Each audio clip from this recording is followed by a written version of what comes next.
Oi, meu nome é Maria Eduarda Rosinho, eu sou estudante de nutrição no curso da UniOS, no campus de Francisco Beltrão, CCS.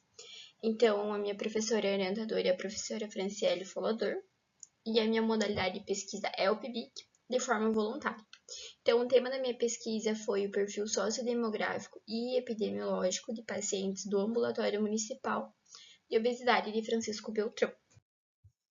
Então, a obesidade ela é uma doença que está em uma pandemia global devido à mudança no estilo de vida das pessoas, à transição nutricional, que foi a troca do consumo de alimentos in natura e mais saudáveis por alimentos ultraprocessados e industrializados.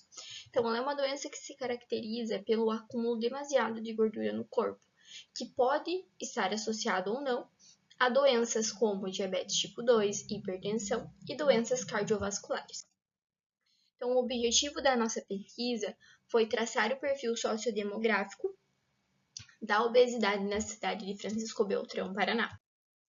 Então, os materiais e métodos utilizados na nossa pesquisa foram que o nosso estudo ele é um estudo observacional, transversal, descritivo, e uma abordagem quantitativa. Então, além da gente realizar buscas bibliográficas em artigos científicos, a gente também realizou a coleta de dados.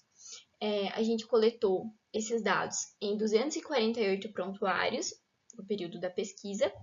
Esses prontuários, tanto os físicos como eletrônicos. Então, os nossos resultados obtidos através da pesquisa.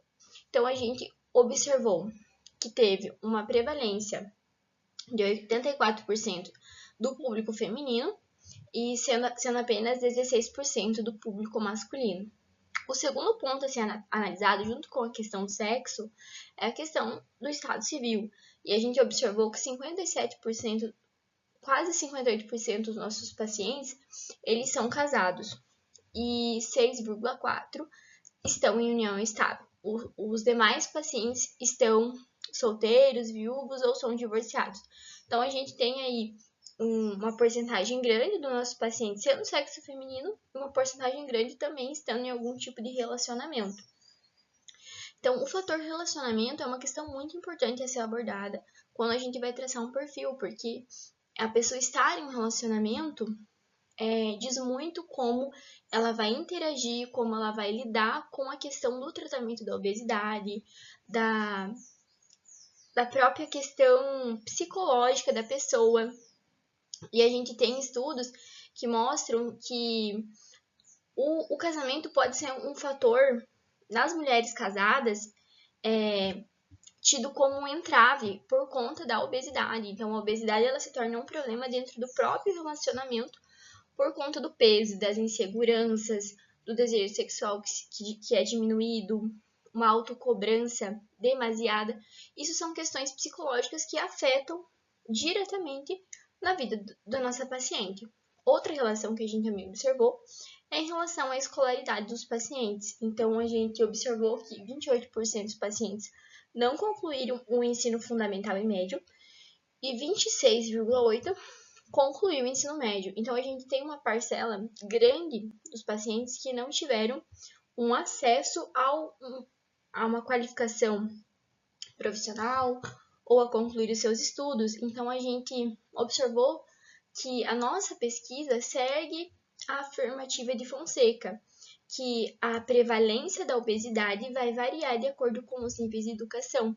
Então, a gente observa uma tendência de quanto menor o nível de instrução educacional que essa pessoa tem, maior chance ela terá de se tornar obesa. Outra questão que a gente observou é a classificação do MC, né?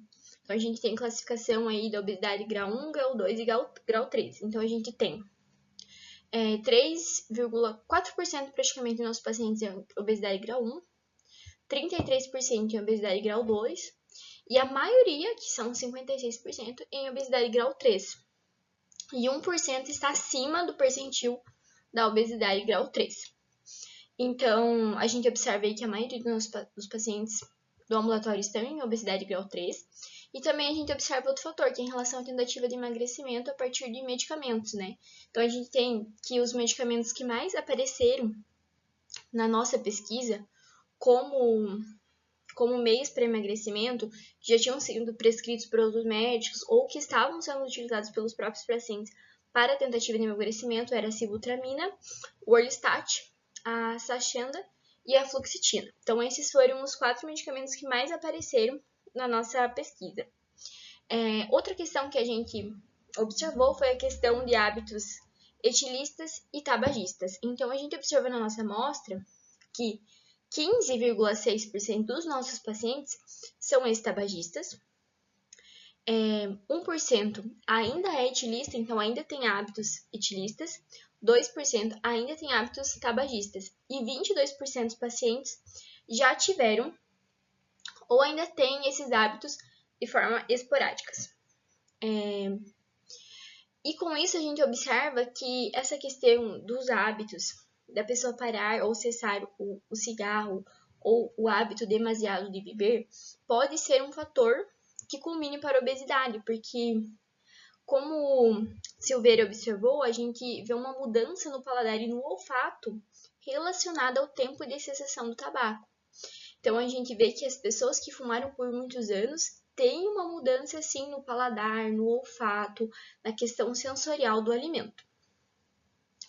A gente também realizou a questão do sono, né? Que 54% dos nossos pacientes não têm um sono reparador. E também a gente observou a questão emocional de comer compulsivo em relação ao alimento, né? Que 26,4% tem esse hábito de beliscar, quase 53% dos pacientes relatam essa questão de comer quando estar ansioso ou descontar os seus sentimentos na comida. Então, aqui a gente conclui nosso estudo dizendo que a maioria a gente traça, né, o nosso perfil dos pacientes como a maioria sendo do sexo feminino, a maioria também sendo casado ou estando em algum tipo de relacionamento conjugal e tem uma baixa escolaridade. Então, a gente tem uma maioria do sexo feminino casado e a maioria também com uma baixa escolaridade, então não tiveram acesso a uma capacitação profissional. Então, a gente também observa que essa questão do casamento pode ser uma questão que dificulte a adesão dos pacientes à dieta e facilite o acesso a alimentos que eles não poderiam comer de acordo com a sua prescrição. Além disso, a gente também percebe que a obesidade é tida como um obstáculo dentro do casamento e torna-se uma insegurança para a mulher mais do que para o homem. A gente também observou que os nossos pacientes estão, a maioria, em obesidade grau 2 e grau 3, e também a questão que a qualidade do sono, sendo precária, vai deixar esses nossos pacientes mais suscetíveis a ter emoções ruins e essas emoções ruins afetarem na sua interação com a comida. Então, assim, se o nosso paciente ele não dorme bem, ele não tem um sono reparador, facilmente ele terá episódios de compulsão alimentar e hábitos beliscadores durante o dia, justamente porque ele se sente cansado. Então, se ele sente cansado, ele tenta buscar essa energia, esse sentimento de estar bem de alguma forma no alimento. Então, e com isso a gente percebe que essas questões evidenciaram que devem ser realizados mais estudos ainda para a gente associar essas questões sociodemográficas com a prevalência da obesidade nas cidades em geral.